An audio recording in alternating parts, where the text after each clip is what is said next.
The book of Acts of the Apostles, chapter 3, I will read from verse 18.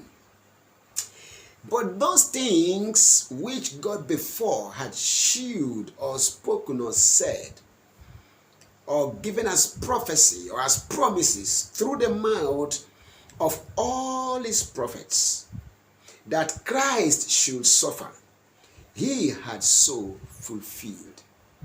There was nothing God said Christ was coming to do to bring man out of sin, out of sickness, out of poverty, out of curses, out of lack and want, out of disgrace and shame, out of every evil that the fall of Adam plunged humankind into, that God has not fulfilled when Christ died on the cross, was buried and rose from death. There is nothing God was to do that he has not done. So I want to hear me clearly. God already has done his part for you to be anything you desire or what he has ordained for you to be. What must you do now? Hear the good report, believe it, and receive what belongs to you. Hear the good report. That's why we preach good news. There is no reason why you should struggle. There is no reason why you should be sick. There's no reason why you should be begging now. There's no reason why you should be suffering right now. Jesus suffered for you to end your suffering. Your suffering is illegal. Your suffering is unnecessary. There's no reason under heaven why you should be allowed to suffer again, but for your ignorance and unbelief. Why are you ignorant? Because you're not hearing the truth. You go to a church where they tell you lies. Or you go to church where they tell you what man can do or what you can do to be free. But hear me, you nothing to do to be free. Christ has done everything for you to be free. Look at the word.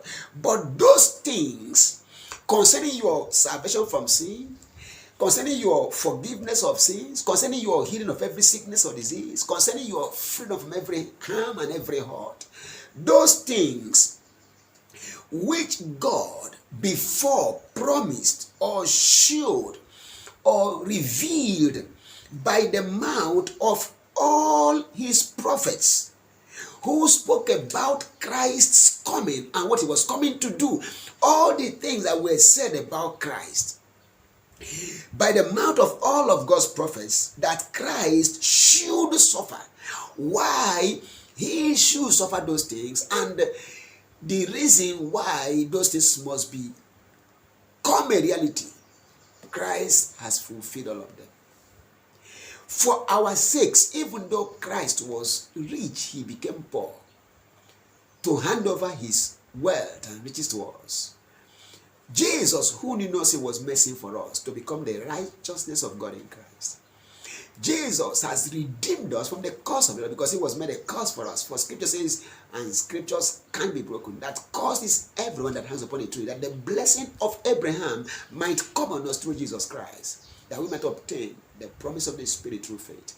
For as much then as Christ had suffered for us in the flesh, we are to arm ourselves with the mindset and understanding that he which has suffered in the flesh has ceased from sin.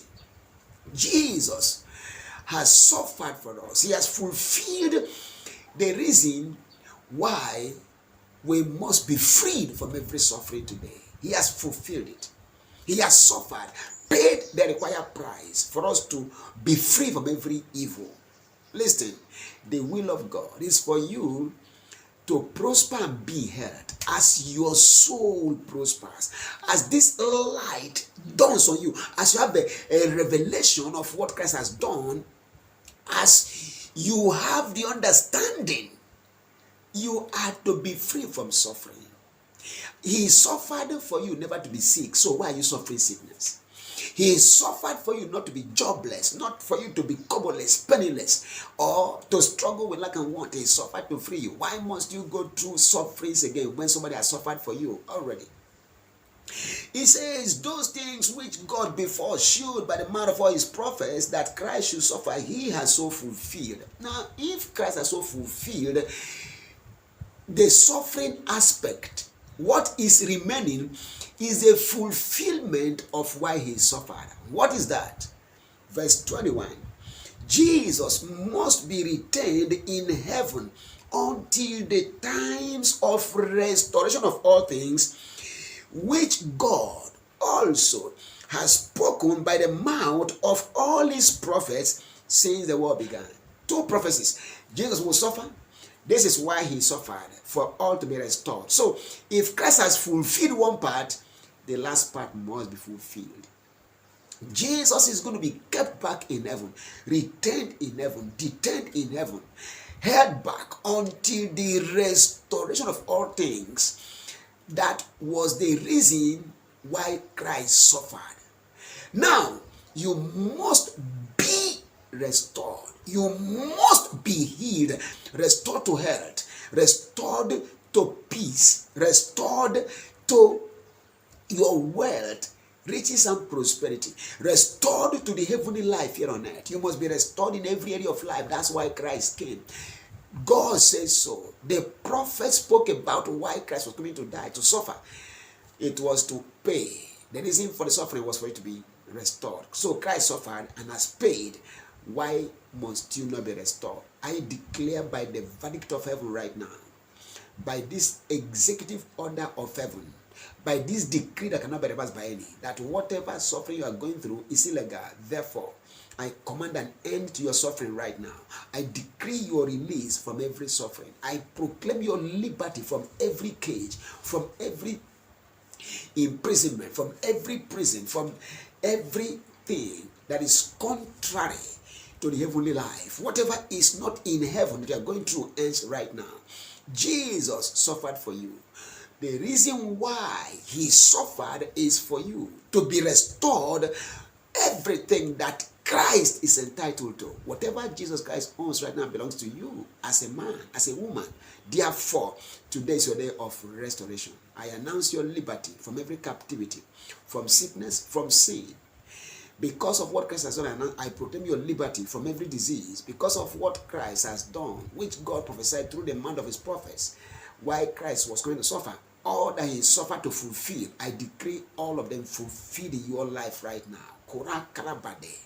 Katapun dakun tapale ruang telo shande kaprahania neptalia kodandi prida suke alatuna krande ikopodosia menota hula bekuta zinekila reptina katulasia. Everything that you are going through, that Christ would not go through if he were right now, if he were here right now, it's an illegality. You must not go through what Christ cannot go through, because he has fulfilled all that was said and suffered for you to fulfill such. No reason is sufficient a reason for you to suffer again. I therefore decree an end to your suffering, and I proclaim your liberty from every suffering right now. In the name of Jesus Christ, Satan, lose them, let them go. Every single person under your watch, under your custody, under your evil, oppressive rule, release them now. I command you, let go of every one of them. From that sickness, from that disease, from that lack and want, from that poverty, from that oppression, from that evil, childlessness, barrenness, from that evil disease or plague, whatever it is, you have placed upon them.